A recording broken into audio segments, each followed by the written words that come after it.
भोजन भी नहीं खावन दिया, चलो भाई चलो भाई चलो भाई भाई।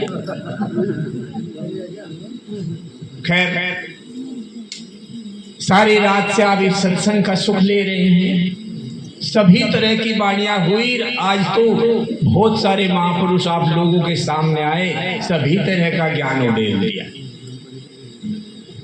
और करीब करीब इतना ज्ञान दे दिया जो इस जमीन से ऊपर ही ऊपर का रहा, जमीन पे तो रहे। इतना ज्ञान मिला, लेकिन स्वर्ग में क्या क्या मिलेगा ये बताने वाले लाखों फिरे हैं। इस धरती पे कैसे है रहना ये बताने वाला कोई नहीं है। हमें तो रहना तो यहाँ है धरती पे, हमारे संत महात्माओं को यहाँ रहना है, हमारे समाज को यहाँ रहना है और हमें उसके मिलके चलना। एक राजस्थान के महात्मा आए थे, बहुत ही सुंदर बोला, बहुत सुंदर बोला, खान पीन के ऊपर में बोला कि हम नशे का खाते हैं, नशा करते हैं, नशा करते हैं। उनके बाद में मैनपुरी एटा की तरफ से महाराज जी बहुत ही अच्छा बोला। उसके अलावा भी बहुत सारे वाणियों के द्वारा, बहुत सारे वचनों के द्वारा आज आपका सत्संग हो रहा। कई बात संस्कारों की भी आई और उन संस्कारों में अब हमें यही नहीं पता लगा कि हम क्या बोले। इतना ज्ञान तो आपको मिल गया, हम तो कोई विद्वान ही नहीं, ज्ञानवान ही नहीं, क्यों जो उनके मुकाबले में आपको कुछ दे सके। लेकिन रविदास जी का, बाबा साहेब का, अन्य महापुरुषों का इतना ज्ञान आप लोगों को मिला। अभी अभी एक वाणी देवराज जी ने भी कही थी, बहुत ही सरल भाषा में है। हंसदास जी की इतनी गजलें इतनी सुंदर हैं, बहुत ही ज्यादा, और अच्छा ज्ञान देती है। अभी संस्कारों की बात आई थी कि बच्चे जो हैं वे नाशुक्र हो गए हैं, नशे के वादी हो गए हैं। ये तो देखिए समय का प्रचलन है, पहले तो हम ही नशे के आदी हुए, तभी तो बच्चे आदी हुए नशे के। अच्छा तो उन्हें तो बाद में मिला मेरे प्यारों।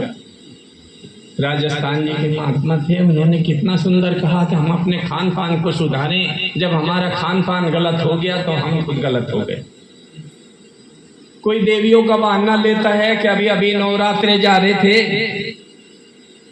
सचमुच में हम कितना ही सत्संग करें, ये प्रैक्टिकल प्रयोग में देखने में आया है कि हम इसे झुटला नहीं सकते। जिन्हें हम कहते हैं कि दिवाली मत मनाइए, करवा चौथ मत मनाइए, होली मत मनाइए, दूसरे त्योहार मत मनाइए। अभी अभी कर एक करवा चौथ के दिन सत्संग था हमारा, जो हमेशा बड़ा सत्संग होता था, और वहां जो थे हम 100 आदमी, जहां 5000 आदमी होते थे वहां 100 आदमी थे हम। बीरवानी या माताओं की तो बात छोड़िए, अरे मर्द ही नहीं था जिन्हें हम इनका बहाना लेते हैं कि इन माताओं को समझाइए, इनको समझाइए, ये माताओं को मानती हैं। अरे हम आदमी पीछे कहाँ है? आदमी कहाँ है? उनकी तो कोई सुनता ही नहीं, उनका तो एक बहाना है, नहीं चलाती चलती तो मर्द की है। ऐसा तो देखिए हमें खुद समझना है, हम उनका तो बहाना है। सनम की याद में, अभी इतनी बढ़िया वाणी सुनी, सनम की याद में मिले रोते हुए कितने, चशम की आब से मुंह को मिले धोते हुए कितने। और इस गजल के अंदर तो बहुत सारी बात इस तरह की इतनी सुंदर आई है, बहुत ही सुंदर आई है कि हम अपने बच्चों की तरफ विशेष ध्यान दें।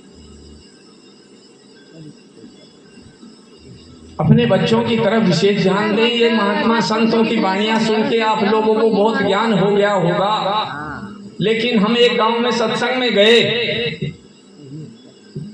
और वहां अभी कुछ इंस्टीट्यूशन अस्पताल खोलने की भी बात चल रही थी।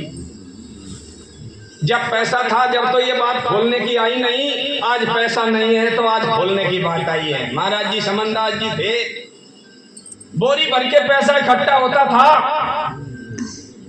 पता नहीं उन्हें किसी ने सलाह नहीं दी या उनके दिमाग में नहीं तो इंस्टीट्यूशन नहीं, उस टाइम पे सरकार के साथ लड़ बढ़ते, आज एड चालू होती और वो हॉस्पिटल भी, वो अस्पताल भी और वो इंस्टीट्यूशन भी जिंदा रहता।